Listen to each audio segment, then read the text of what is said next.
तो हेलो बच्चों, कैसे हैं आप लोग। आशा करती हूँ आप सभी लोग अच्छे होंगे और पढ़ाई भी अच्छे से करते होंगे। तो बच्चों, आज हम पढ़ेंगे हिंदी पद्य साहित्य का इतिहास।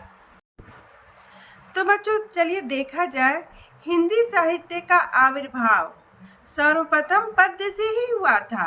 विद्वानों ने हिंदी पद्य के इतिहास को युग की विशेष प्रवृत्तियों के आधार पर कितने कालों में, 4 कालों में विभाजित किया। और वह काल कौन से आपके सामने है। पहला है आदिकाल, जिसको वीरगाथा काल भी कहते हैं। दूसरा है पूर्व मध्यकाल, जिसको भक्ति काल कहते हैं। तीसरा है उत्तर मध्यकाल, जिसको कहते हैं रीतिकाल। और चौथा है अपना आधुनिक काल। अब चलिए हम इनका समय देख लेते हैं। तो इसमें 2 समय दिया है, आप लोग कंफ्यूज मत होइएगा। यहाँ देखिए, पहला है हिंदी में और दूसरा है अंग्रेजी तिथि। तो हम आपको एक ट्रिक बताते हैं, जिसे आप एक याद करेंगे तो दूसरा भी आपको याद हो जाएगा। तो चलिए देखा जाए वो ट्रिक क्या है। तो ये देखिए, हिंदी वाला तिथि है, जैसे आदिकाल का प्रारंभ कब से होता है, 1050 विक्रम संवत से। ठीक है बच्चों, तो हम 1050 में 57 यानी 57 घटा देंगे तो अंग्रेजी वाली तिथि निकल जाएगी 993। ये तिथि आपकी निकल जाएगी। आप लोग ट्राई कर लीजिएगा। तो पूर्व मध्यकाल का यानी भक्ति काल का समय कब से शुरू हुआ है। हिंदी वाली तिथि में 1375 विक्रम संवत से 1700 विक्रम संवत तक। और उसकी अंग्रेजी वाली तिथि 1318 ईस्वी से 1643 ईस्वी तक। और देखिए उत्तर मध्यकाल यानी कि रीतिकाल 1700 विक्रम संवत से 1900 विक्रम संवत तक। और इसकी इंग्लिश वाली तिथि क्या हो जाएगी, 1643 ईस्वी से 1843 ईस्वी तक। और आधुनिक काल का समय है 1900 विक्रम संवत से अब तक, यानी अंग्रेजी वाली तिथि है 1843 ईस्वी से आज तक। तो आपको ये क्रम से याद करेंगे, 2 बार 3 बार पढ़ेंगे, आपको अच्छे से याद हो जाएगा। अब चलिए हम देखते हैं हिंदी पद्य साहित्य के विभिन्न कालों से संबंधित शाखाएं। एक काल की 2-3 शाखा है, उनके बारे में भी जानते हैं। तो चलिए पहले हम एक डायग्राम देखते हैं। इस डायग्राम के द्वारा हमें सभी चीजें अच्छे से समझ में आ जाएगा। यहाँ देखिए डायग्राम में पहले तो चारों कालों को दे दिया है, आदिकाल, भक्तिकाल, रीतिकाल और आधुनिक काल। तो आदिकाल की तो कोई शाखा नहीं है, उसकी केवल अपनी ही विशेषताएं, 4-5 विशेषताएं आगे पढ़ दिया जाएगा। भक्तिकाल, भक्तिकाल को निम्नलिखित शाखाओं में बांटा गया है। जैसे सबसे पहले है भक्तिकाल की 2 शाखा है, निर्गुण भक्ति धारा और दूसरा है सगुण भक्ति धारा। अब देखिए निर्गुण भक्ति धारा की भी 2 शाखाएं हैं। कौन कौन सी, ज्ञान मार्गी शाखा और प्रेम मार्गी शाखा। तो ये दोनों शाखाएं, ज्ञान मार्गी शाखा, प्रेम मार्गी शाखा, निर्गुण भक्ति धारा की शाखा में आते हैं। सगुण भक्ति धारा की शाखा में राम भक्ति धारा और कृष्ण भक्ति धारा आते हैं। अब देखिए बच्चों, रीतिकाल, रीतिकाल की 3 शाखा हैं, रीतिबद्ध काव्य, रीति सिद्ध काव्य और रीति मुक्त काव्य। रीतिकाल 3 शाखाओं में बटा है, इसको ध्यान दीजिएगा। एक है रीतिबद्ध काव्य, रीति सिद्ध काव्य, रीति मुक्त काव्य। और आधुनिक काल, आधुनिक काल भी निम्नलिखित शाखाओं में बटा है। तो चलिए देखा जाए, आधुनिक काल के ये निम्नलिखित युग आते हैं। ठीक है, तो आधुनिक काल के युग कौन कौन से हैं। पहला है भारतेंदु युग, द्विवेदी युग, छायावादी युग, प्रगतिवादी युग, प्रयोगवाद और नई कविता का युग। तो चलिए आदिकाल की परिस्थितियों के बारे में कुछ जान लिया जाए कि आदिकाल के समय क्या हुआ कि इसका नाम आदिकाल पड़ा। तो चलिए देखा जाए। देखिए हिंदी के प्रथम उत्थान काल को अन्य नामों से भी जाना जाता है। कौन सा काल, वीरगाथा काल और चारण काल आदि नाम भी दिए गए हैं। उस समय देश अनेक छोटे छोटे राज्यों में बटा हुआ था। इन राज्यों के राजपूत राजा आपस में लड़ते रहते थे। स्वभाव से वीर, साहसी, विलासप्रिय थे। छोटी छोटी बातों पर मनमुटाव, ईर्ष्या तथा एक दूसरे को नीचा दिखाने की प्रवृत्ति के कारण प्रायः इनमें लड़ाइयां होती रहती थी। मुसलमानों के आक्रमण इसी समय आरंभ हो गए थे। इस समय वीर पुरुषों के यशोगान तथा वीरता का अतिशयोक्तिपूर्ण वर्णन ही कविता का मुख्य विषय था। इस काल की प्रमुख प्रवृत्तियां संक्षेप में इस प्रकार हैं। तो आदिकाल की विशेषताएं चलिए देखा जाए तो आदिकाल की प्रवृत्तियां, आदिकाल की मुख्य प्रवृत्तियां चलिए देखा जाए तो पहला है, इसकी क्या पहली विशेषता है आदिकाल की, तो चलिए आदिकाल की प्रवृत्तियों के बारे में जाना जाए। प्रवृत्तियां अर्थात विशेषताएं।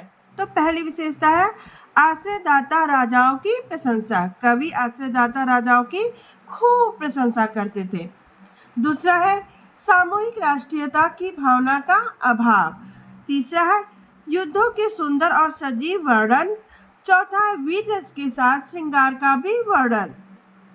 पांचवा है ऐतिहासिक वृत्तों में कल्पना का प्राचुर्य। अब देखिए इस काल की रचनाएं दो रूपों में मिलती है। कौन कौन से? एक तो है प्रबंध काव्य के रूप में, दूसरा वीर गीतों के रूप में। और देखिए आगे, वीर गीत काव्यों में सर्वाधिक प्रसिद्ध और लोकप्रिय काव्य आल्हा खंड है। वो किसके द्वारा लिखी है गई है? जगनिक नामक भाट कवि द्वारा रचित। इस काव्य में महोबे के दो प्रसिद्ध वीर आल्हा तथा उदल के वीर चरित्रों का विस्तृत वर्णन है। यह बहुत लोकप्रिय है तथा इसके गीत आज भी वर्षा ऋतु में, कब? वर्षा ऋतु में उत्तर भारत के प्रत्येक गांव में ढोलक की थाप के साथ गाए जाते हैं। आगे देखिए, इस काल में कुछ श्रृंगार रस की तथा भक्ति की रचनाएं भी हुई, किंतु प्रमुखता वीर रस के काव्यों की ही रही है। विद्यापति तथा अब्दुल रहमान इस युग के अन्य प्रसिद्ध रचनाकार हैं। वीर गाथा कालीन ग्रंथों में विविध छंदों का प्रयोग मिलता है। दोहा, सोठा, त्रोटक, तोमर, चौपाई, गाथा, आर्या, रोला, छप्पे, कुंडलिया आदि छंदों का कलात्मक प्रयोग हुआ है। तो बच्चों चलिए अब हम देखते हैं भक्ति काल के बारे में जानते हैं। तो चलिए बच्चों भक्ति काल के बारे में जानते हैं। तो देखिए आदिकाल के समाप्त होते होते देश में राजनीतिक और सामाजिक परिस्थितियां बिल्कुल बदल गई। मुसलमानों का राज्य प्रतिष्ठित हो जाने पर परस्पर लड़ते रहने वाले छोटे छोटे राजा भी अब न रहे। इसी परिवर्तित परिस्थिति में भक्ति भावना का उदय हुआ। 14वीं शताब्दी के उत्तरार्ध में, मतलब 14वीं शताब्दी के समाप्त अंतिम समय में इस भक्ति भावना ने हिंदी काव्य को विशेष रूप से प्रभावित किया। इसी काल में भक्ति की कई शाखाओं का विकास हुआ। अध्ययन की सुविधा से इस काल के काव्य को दो शाखाओं में विभाजित किया है। तो आपको जैसा कि डायग्राम में बताया गया था, भक्ति काल को पहले दो शाखाओं में बांटा गया। एक है निर्गुण भक्ति धारा और दूसरा है सगुण भक्ति धारा। तो सबसे पहले हम निर्गुण भक्ति शाखा के बारे में पढ़ेंगे। तो चलिए जैसा कि देखिए निर्गुण भक्ति शाखा को भी दो भागों में बांटा गया है, ज्ञान मार्गी शाखा और प्रेम मार्गी शाखा। तो सबसे पहले इसमें ज्ञान मार्गी शाखा के बारे में बताया गया है। तो चलिए देखा जाए। देखिए इसमें ब्रह्म यानी कि ईश्वर के निराकार स्वरूप की उपासना की विधि अपनाई गई है। निराकार से आप लोग समझ रहे हैं बच्चों, जिसका कोई आकार नहीं है, ऐसे ईश्वर की उपासना की विधि अपनाई गई है। इसकी ज्ञानाश्रयी शाखा के प्रमुख कवि कौन है? तो कवि कबीर दास है। अन्य प्रसिद्ध कवियों में कौन है? संत रैदास, नानक दादू, मलुकदास, धर्मदास, सुंदरदास है। इन भक्तों ने साधना के सहज मार्ग को अपनाया, साथ ही जाति पाति तीर्थ व्रत आदि बाह्य आडंबरों का विरोध किया। इनकी रचनाओं में साहित्यिक सौंदर्य चाहे अधिक ना हो, किंतु भाव की दृष्टि से वे अत्यंत समृद्ध तथा प्रभाव उत्पादक है। इनकी भाषा पंचमेल सदुक्कड़ी है। अब देखिए बच्चों नीचे निर्गुण शाखा की दूसरी उपशाखा है प्रेमाश्रयी के नाम से प्रसिद्ध है। इसे पल्लवित करने का श्रेय सूफी मुसलमान कवियों को है। इन कवियों ने लोक प्रचलित हिंदू राजकुमारों तथा राजकुमारियों की प्रेम गाथाओं को फारसी की मसनवी शैली के माध्यम से अति आकर्षक ढंग से प्रस्तुत किया। इनकी कविताएं दोहा और चौपाई छंदों में है। प्रेम की पीर, विरह वेदना की तीव्रता, कथा की रोचकता और कल्पना तथा इतिहास का समन्वय इन सूफी कवियों की प्रमुख विशेषताएं हैं। इस शाखा के सर्वश्रेष्ठ कवि मलिक मोहम्मद जायसी हैं, जिनका पद्मावत हिंदी साहित्य का एक अनमोल ग्रंथ है। इसकी कहानी में इतिहास तथा आख्यान द्वारा पारलौकिक प्रेम की व्यंजना है। पारलौकिक मतलब इस लोक से हटकर प्रेम, अद्भुत अलौकिक प्रेम की व्यंजना की गई है। जायसी कृत पद्मावत की भाषा अवधी है। आचार्य शुक्ल के शब्दों में अवधी की खालिस बेमेल मिठास के लिए पद्मावत बराबर याद किया जाएगा। तो यह किसने कहा है? आचार्य रामचंद्र शुक्ल ने। अब चलिए देख लीजिए प्रेमाश्रयी शाखा के प्रमुख कवि और उनकी रचनाएं। तो देखिए यहाँ पे पहले है कुतुबन कृत द्वारा रचित रचना है मृगावती।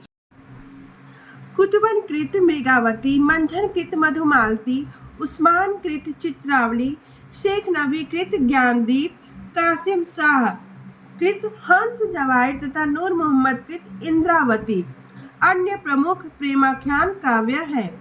अब चलिए हम देखते हैं सगुण भक्ति शाखा। तो बच्चों, सगुण भक्ति शाखा को भी दो शाखाओं में बांटा गया है। एक है राम भक्ति धारा, दूसरा है कृष्ण भक्ति धारा। तो जैसा कि बच्चों आप लोग जानते हैं, राम भक्ति धारा काव्य में तुलसीदास जी प्रसिद्ध हैं और कृष्ण भक्ति धारा काव्य में सूरदास प्रसिद्ध हैं।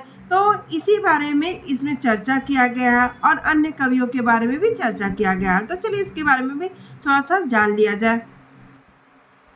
देखिए बच्चों, सगुण भक्ति शाखा तो 11वीं शताब्दी में स्वामी रामानुजाचार्य भक्ति के क्षेत्र में अवतार भावना को प्रतिष्ठित कर चुके थे। उन्हीं की शिष्य परंपरा में 15वीं शताब्दी में स्वामी रामानंद जी भी हुए। अर्थात स्वामी रामानंद जी के गुरु कौन हुए? रामानुजाचार्य। तो जिन्होंने जनता की चित्त वृत्तियों को समझने का सत प्रयास किया तथा जनता के बीच राम भक्ति का प्रचार किया। रामानंद जी के शिष्य परंपरा में गोस्वामी तुलसीदास जी हुए, जिन्होंने दशरथ पुत्र मर्यादा पुरुषोत्तम श्री राम का शक्तिशील सौंदर्य रूप रामचरितमानस महाकाव्य में प्रस्तुत किया। राम भक्ति की यह पावन मंदाकिनी न जाने कितनों के मन का कलमश बुराइयां दूर कर दी, कलमश बहा ले गई। तुलसीदास जी द्वारा स्थापित लोक आदर्श और राम राज की महान कल्पना भारतीय समाज को ही नहीं बल्कि संपूर्ण विश्व की एक बड़ी देन है। अब देखिए, यह महाकाव्य यानी कि रामचरितमानस की भाषा अवधी भाषा में लिखा गया है तथा इसमें जायसी द्वारा अपनाई गई दोहा चौपाई शैली का परिष्कृत साहित्यिक रूप मिलता है।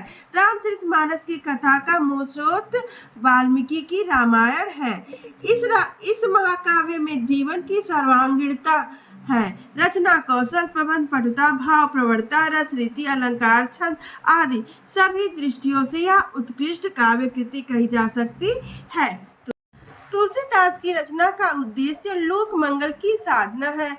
उन्होंने मर्यादा पुरुषोत्तम भगवान श्री रामचंद्र के लोक संग्रहित चरित्र को काव्य का विषय बनाकर भारतीय संस्कृति, समाज और साहित्य को शक्ति प्रदान की। और आगे देखिए, सगुणोपासना की दूसरी शाखा कृष्णाश्रयी शाखा कहलाती है। इसके अंतर्गत श्री कृष्ण के पूर्ण ब्रह्म के रूप में प्रतिष्ठा हुई। कृष्ण भक्ति के प्रवर्तन का श्रेय श्री वल्लभाचार्य को है। वे अपने आराध्य श्री कृष्ण की जन्मभूमि में रहे और उन्होंने गोवर्धन पर्वत पर श्रीनाथ जी का एक बड़ा मंदिर बनवाया। कृष्ण भक्ति शाखा के सर्वोत्कृष्ट कवि सूरदास हैं, जिन्होंने कृष्ण लीला के मधुर पद गाकर प्रेम और संगीत की ऐसी मंदाकिनी बहाई जिसमें डुबकी लगाकर जनता का हृदय आनंद मग्न हो गया। सूरदास कृत सूर सागर हिंदी साहित्य की अच्छे निधि है। साहित्य लहरी और सुर सरावली भी उन्हीं की रचनाएं मानी जाती हैं। सूर सागर के अंतर्गत 1.25 लाख पद रचने की बात कही गई है, पर लगभग 10,000 पद ही मिलते हैं। इसमें विनय, बाल लीला, गोचारण, गोपी प्रेम, भ्रमर गीत आदि से संबंधित बड़े ही सूक्ष्म भाव चित्र पाए जाते हैं। कृष्ण भक्त कवियों में सूरदास के अतिरिक्त नंददास, परमानंद दास, कृष्णदास, कुंभन दास, चतुर्भुज दास, छीत स्वामी तथा गोविंद स्वामी हैं। 8 कवियों के इस समुदाय को अष्टछाप कहते हैं। अन्य कृष्ण भक्ति कवियों में मीराबाई और रसखान विशेष रूप से उल्लेखनीय है। अब देख लीजिए भक्ति काल की कुछ प्रमुख विशेषताएं या प्रवृत्तियां। तो भक्ति काल की प्रवृत्तियां या विशेषताएं। तो भक्ति काल की प्रमुख प्रवृत्तियां निम्नलिखित है। गुरु महिमा, भक्ति भावना का आधिक्य, आडंबर का विरोध, राजाश्रय से दूर, आराध्य देव में समर्पण की भावना, जनसाधारण की भाषा का प्रयोग। धन्यवाद बच्चों। यदि वीडियो आप लोग को अच्छी लगे तो लाइक करिए, सब्सक्राइब करिए, शेयर करिए। धन्यवाद।